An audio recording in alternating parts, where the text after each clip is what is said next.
ერთი საინტერესო და აქტუალური საკითხი, რომელიც მენეჯმენტის თითქმის ნებისმიერ ტრეინინგზე დაისმება, ამა თუ იმ ფორმით, შეკითხვის ფორმით, ან кейსის ფორმით არის მეგობრების უფროსობის სირთულეებზე, ან თანამშრომლებთან დამეგობრების მიზანშეწონილობის შესახებ.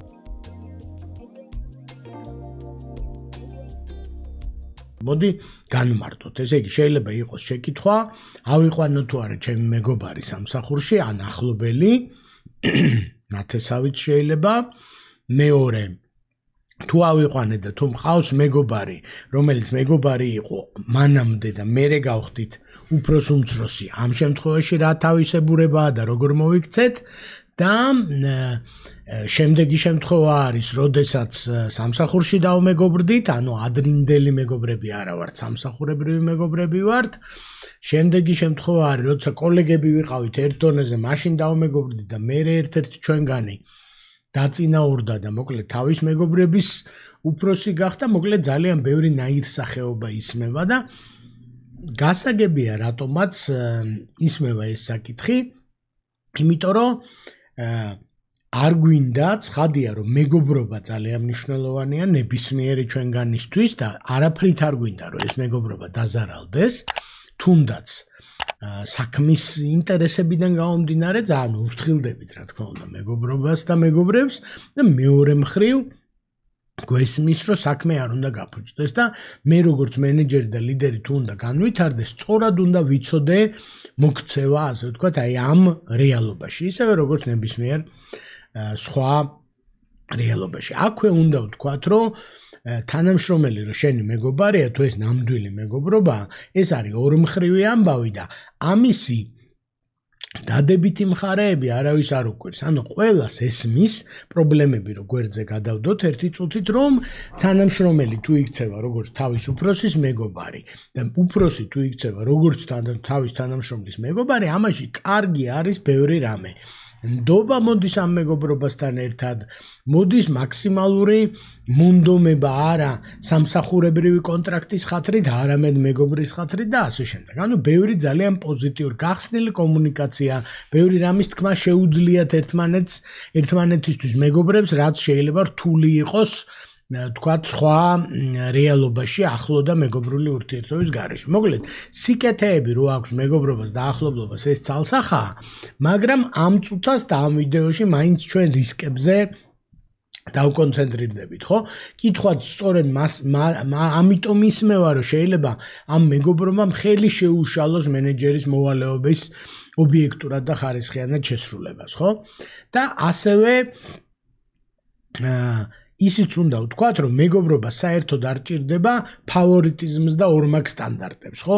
ანუ ძალიან კარგად ბრჭყალებში მშვენივრად ახერხებენ მენეჯერები, ცუდი მენეჯერები, რომ ფავორიტები ყავდეთ, გამოარჩიონ ხალხი ერთმანეთისგან, ორმაგი სტანდარტებით იმოქმედნენ და სულაც არ ჭირდებათ ამისთვის არც მეგობრობა და არც არაფერი, ხო? ამიტომ თლად დემონიზებას, ასე ვთქვათ, ნუ მოვახდენთ ამ საკითხის, ხო? ეხლა სანამ ჩაუღრმავდებით, მინდა რომ მადლობა გადავუხადო ამ ვიდეოს სპონსორებს. თქვენ შეამჩნევდით, რომ YouTube-ზე ჩვენი ვიდეოები რეკლამით არ არის დატვირთული და კლასიკური გაგებით სპონსორებიც არ გვყავთ. საქმე ის არის, რომ ჩვენი ვიდეოების სპონსორები, მათ შორის ამ ვიდეოს სპონსორებიც არიან ის კომპანიები და ადამიანები, ვინც გვიკვეთავენ და მონაწილეობენ ჩვენ ტრეინინგებში. და სწორედ ამ ტრეინინგებით მიღებული რესურსით ხდება შესაძლებელი უფასო და ხარისხიანი ვიდეო მასალის მომზადება და ამისთვის თქვენ დიდი მადლობა გეკუთვნით ჩვენ დამკვეთებს და მონაწილეებს. ინფორმაცია ჩვენ ტრეინინგების შესახებ შეგიძლიათ ნახოთ ჩვენ საიტზე flowmaster.g. დაუბრუნდეთ ახლა მეგობრობა მენეჯერობის ამბავს და რამდენიმე სცენარი უნდა განვიხილოთ და თითოეულზე ვიმსჯელოთ, მოდი ცალ-ცალკე. პირველი, სამსახურს გარეთ დავმეგობრდით და მერე დაიწყო ჩვენი სამსახურებრივი ურთიერთობა უკვე როგორც უფროს უმცროსის. ანუ მე ავიყვანე სამსახურში ჩემი მეგობარი, ან ჩემმა მეგობარმა ამიყვანა სამსახურში და ვარ მის უშუალო დაქვემდებარებაში. ან ის არის ზემდგომი. შეიძლება უშუალო დაქვემდებარებაში არ იყოს, შეიძლება ჩემი უფროსი იყოს, ან ჩემი უფროსის უფროსი. ესეც საკმაოდ რთული ამბავია. ან უბრალოდ იმ კომპანიაში იყოს მენეჯერი, სადაც მე ვმუშაობ. ხო? და ამ საკითხს ჩვენ განვიხილავთ მენეჯერის თვალიდან. ეს არის მნიშვნელოვანი, რომ ამ წუთას მე მენეჯერს ველაპარაკები, როგორ მოიქცეს ამ შემთხვევაში, ხო? ესე იგი, თუ თქვენ დამეგობრდით, ამ მეგობრობას არაფერი არ ემუქრება და საფრთხილო არის მეგობრობა, იმიტომ რომ მე ჯერ მეგობრები ვიყავით და მე გავხდით თანამშრომლები, ხო? მაგრამ ძალიან მნიშვნელოვანია, რომ თქვენ როგორც მეგობრები, როცა ეს სამსახურებრივი ურთიერთობა იწყება, დაჯდეთ და გაიაროთ, ასე ვთქვათ, პირობები და თქვენ როგორც მენეჯერს, თქვენზე არის ვალდებულება, რომ თქვენ ახლობელ თანამშრომელს დაუჯდეთ და ესაუბროთ იმაზე, რომ შეიძლება სხვანაირად მოგიწიოთ კომუნიკაცია სამსახურში, ხო? შეიძლება მეც სახელს ეძახდეთ ერთმანეთს, მაგრამ სამსახურში არ გამოვა. როგორც არის მიღებული სამსახურის სტანდარტით, ისე უნდა მოგმართოთ იმანაც და თქვენც ისე უნდა მიმართოთ და ფამილარული მიმართვები და ძმაო და ჯიგარო და ისინი არაფრით არ გამოდგება, რა თქმა უნდა, კარგად გვესმის. ასევე უნდა შევთანხმდეთ ფიდბექზე, როგორ ვიმუშავებთ, რამე თუ არ მომეწონება, უთხრა თუ არ უთხრა, იმას რო არ მოეწონება, რა მითხრას, ხო? სამსახურს გარეთ კომუნიკაციაზე ახლობლები და მეგობრები ხშირად ამას ცოდავენ, რომ საქმეზე არის ლაპარაკი, როცა დაბადების დღეზე შევხვდით ერთმანეთს და სახლში, ოჯახში შევხვდით ერთმანეთს და ასე შემდეგ, რაც მე მგონი, რომ არ არის ჯანსაღი, ამიტომ იმისთვის რომ თქვენი მეგობრობა არ დაზარალდეს და საქმეც კარგად გამოვიდეს, ჩემი აზრით მნიშვნელოვანია რომ დასაწყისში შევთანხმდეთ თამაშის წესებზე, ასე ვთქვათ, მე ამას გავაკეთებდი საერთოდ სამსახურში აყვანამდე და დავრწმუნდებოდი რომ მისაღებია ადამიანისთვის, აი ამ ჩემი მეგობრისთვის, ვინც სამსახურში ამყავს, ეს რეალობა, იმიტომ რომ ის შეიძლება საერთოდ სხვანაირ რეალობას იყოს მიჩვეული და მოლოდინი კონდეს, რომ მეგობრის თანამშრომელი იქნება და ეს იქნება ფაქტიურად მეგობრობა გადატანილი სამსახურში, რაც კარგს არ მოიტანს, ხო? მეორე შეკითხვა, რომელსაც ჩემ თავს დაუსვამდი როგორც მენეჯერს, აუცილებლად არის, რომ ცუდად რო წავიდეს ამ ადამიანთან საქმე და მე მქონია ესეთ საუბრები ჩემ კოლეგებთან და მეგობრებთან, რომელიც აპირებს, რომ თავის მეგობარი აიყვანოს, ან თავის ნათესავი, ან ოჯახის ახლობელი, მეუღლის ახლობელი აიყვანოს სამსახურში და პირველი, რასაც ვეკითხები, არის, რომ გასაშვები რო გახდეს, გაუშვებ თუ ვერ გაუშვებ, გაგიჭირდება თუ არ გაგიჭირდება, ხო? თუ ადამიანი გახდა გასაშვები და თქვენ გაგიჭირდებათ მისი გაშვება, ჯობია რომ არ აიყვანოთ სამსახურში. ჯობია რომ დროებით იღალშეკრულებით აიყვანოთ. ჯობია რომ საერთოდ არ აიყვანოთ და სხვა ვიპოვოთ და ასე შემდეგ, ხო? იმიტომ რომ გასაშვები სამსახურიდან გახდება ყველა ხალხო, ეს არ არის ცუდი ადამიანის და კარგი ადამიანის ამბავი. ეს არის თანხვედრა ადამიანის ინტერესების, პროფესიული ინტერესების და ორგანიზაციის ინტერესების და როგორც დავმეგობრდით პროფესიულად, ისე შეიძლება გავეყაროთ პროფესიულად, ხო? ამიტომ თქვენ თუ აკავთ სამსახურში ისეთი ადამიანი, რომელიც გაშვებასაც ვერ შეძლებთ, არ აიყვანოთ, არის ჩემი რჩევა. ან მოიფიქრეთ და განვითარდით და შეძელით, ასე ვთქვათ, რომ სამსახური და პირადი ურთიერთობა გააცალკევოთ, ხო?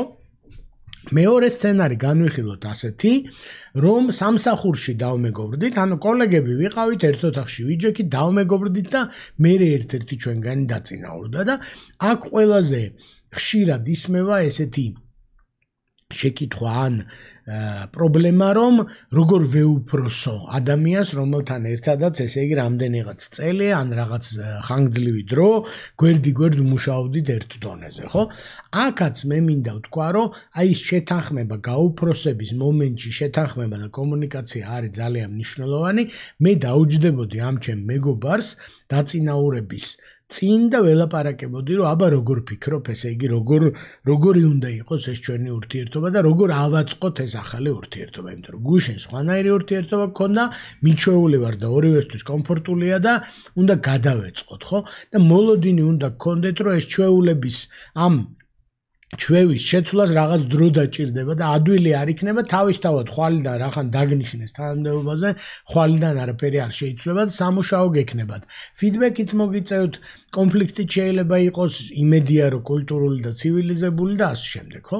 ნუ ისიც მინახავს სამწუხაროდ, რომ წასვლა მოუწიათ თანამშრომლებს, იმიტომ რომ ვერ შეეგუნენ თავისი კოლეგის და თანატოლის დაწინაურებას და ასე შემდეგ, ხო? ამიტომ მოკლედ ადვილი და იდეალური სცენარები არ არსებობს, მაგრამ მზად უნდა ვიყოთ და რაც მთავარია კომუნიკაცია უნდა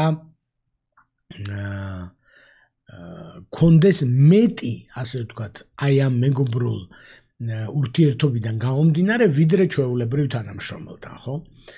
შემდეგი საკითხი არის, რომ უფროსი და უმცროსი ვარ თავიდანვე და რაღაცა დამეგობრებისკენ მიდის საქმე და უნდა დავმეგობრდე თუ არა. და ესეც შეკითხვა ისმევა, რომ უფრო დისტანცია უნდა დავიცვა თუ დაბადების დღეზე უნდა მივედი ამ დაბადების დღეზე, უნდა დავლიო ალკოჰოლი, არ დავლიო და ასე შემდეგ, ხო?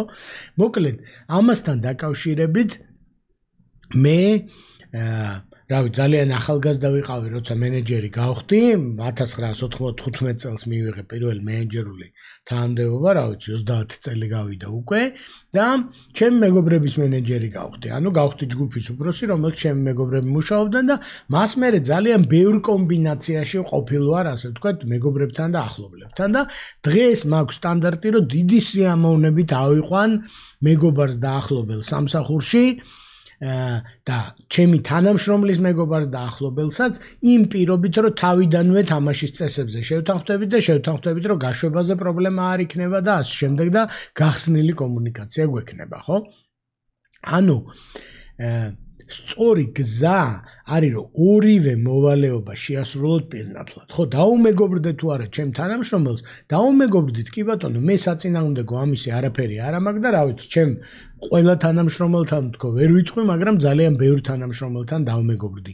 ოღონდ იმ შემთხვევაში დამეგობრდით, თუ ეს არ შეგიშლით ხელს თქვენი მოვალეობების შესრულებისას. და სწორი გზა არის, რომ ორი ურთიერთობა გვაქვს, თუ სამი თუ 7 ურთიერთობა გვაქვს, 7-ვეს თავისი ადგილი კონდეს და ერთმანეთში არ აითქვიფოს და არ შეგვეშალოს. თუ თქვენ დელეგირებისას, შედეგების შეფასებისას ითვალისწინებთ სოციალურ სტატუსებს, მეგობრობას და რაღაცებს, მოკლედ ეგ ძალიან შეგიშლით ხელს. რა საქმე უნდა იყოს საქმე და მეგობრობა უნდა იყოს მეგობრობა და ორივეს შეუძლია თანაცხოვრება. და თანაც მეგობრობა უნდა იყოს ორმხრივი, ხალხო. თუ თანამშრომელი უფროს თხოვს მეგობრულად მოექცეს შედეგების შეფასებისას, მაშინ უფროსმაც უნდა მოსთხოვოს თანამშრომელს, რომ მეგობრულად მოექცეს ამ შედეგების მიღწევისას და საქმის კეთებისას, ხო? თუ მენეჯერს არ შეუძლია შეინარჩუნოს ობიექტურობა და თუნდაც გაუშვა სამსახურიდან თანამშრომელი, მეგობარი, ახლობელი, მაშინ ჯობს არ ყავდეს ასეთი თანამშრომელი სამსახურში, ხო? და ისიც მინდა გითხრათ და ესეც მე გულდაწყვეტით ვისწავლე, რომ არ უნდა მოელოდოთ, რომ უფროს უმცროსობაში დამეგობრებული ურთიერთობა, ანუ მეგობრობა ჩამოყალიბებული იქნება აბსოლუტურად განტვირთული აი ამ უფროს უმცროსობისგან, ხო? და ესეთი მაგალითი მომყავს, რომ წარმოიდგინეთ, რომ დაბადების დღეზე ხართ თქვენი მეგობრის და ვიღაცა მოვიდა სტუმარი, რომელსაც არ იცნობდით, მოკლედ დაელაპარაკეთ, შემოუერთდა სუფრას, მოილხინა თქვენთან ერთად, წავიდა მერე ეს ადამიანი, ეს უცხო და თქვენ კითხეთ თქვენ მეგობარს ვინ იყო და გითხრათ, რომ ეს იყო ჩემი უფროსი სამსახურიდან, ყველა ეტყვის, რომ რატო არ გითხარი, ხო? რას ნიშნავს, რატო უნდა ეთქვა, რა მნიშვნელობა ქონდა სტუმარი იყოს უფრასთან, ხო? მაგრამ ჩვენში მაინც არის რაღაცა ჩარჩორო, ცოტა ზედმეტი ფამილარობა არ გამოგვივიდეს, ესე იგი ის უფროსი მაინც უფროსია, გავლენა იქნება ჩვენი მეგობრის მომავალზე და ასე შემდეგ. ხო და თქვენ ახართ ეს უფროსი, რომელიც ესე იგი როგორც მისვლით გაახარებთ დაბადების დღეზე, ესე იგი ადამიანებს განსაკუთრებით თაობაში თუ არის განსხვავება, მე ჩემზე ახალგაზრდა თანამშრომლები მყავს ხშირ შემთხვევაში და დიდი ხანია და როგორც მისვლით გაახარებთ თქვენ თანამშრომლები, ესე იგი ისე წასვლით გაახარეთ ხოლმე და ესე იგი ნუ გექნებათ რაღაცა გადაჭარბებული მოლოდინი ამ ურთიერთობასთან დაკავშირებით. რა ეს ძალიან მნიშვნელოვანია, ხო? რა გავაკეთოთ პრაქტიკულად? ეხლა რჩევებზე რო გადავიდეთ რა. პირველ რიგში მოიწონეთ ეს ვიდეო, თუ მოგწონდა ჩვენი არხი გამოიწერეთ, ყოველკვირეულად ვათავსებთ ახალ ვიდეოებს და YouTube-იც და ჩვენს ამითი თქვენი ლაიქებით, კომენტარებით და რეაქციებით ხვდებით როგორი ვიდეოები მოგწონდა, რა თემებზე გინდათ რომ შემოგთავაზოთ ვიდეოები. ესე იგი, პირველ რიგში პრაქტიკულად დაფიქრდით კონკრეტულად თქვენთვის როგორია მეგობარი თანამშრომლისთვის უკავშირის მიცემა, დელეგირება, შედეგის მოთხოვნა და თუნდაც სამსახურიდან გაშვება. დაფიქრდით ამაზე თქვენთვის როგორ არის ეს ამბავი. შეეცადეთ, რომ ეს ორი ურთიერთობა დამოუკიდებლად აწარმოოთ. სამსახურში ვიყოთ თანამშრომლები, სამსახურის გარეთ ვიყოთ მეგობრები. ასევე მნიშვნელოვანია, რომ სხვა თანამშრომლებზე, განსაკუთრებით ავტორიტეტულ ადამიანებთან თქვენ გუნდში გახსნილი კომუნიკაცია გქონდეთ ამ თემაზე და კითხოთ და თუნდაც გაუზიაროთ და აზრი კითხოთ ამ თქვენი მეგობრული ამბის შესახებ. ასევე მინდა გითხრათ, როგორც მენეჯერი, როგორც არ უნდა წარმართოთ საქმე, კურილკაში, ესე იგი smoking room-ში მაინც აკენწულას ვერ აცდებით, მაინც გაგკიცხავენ.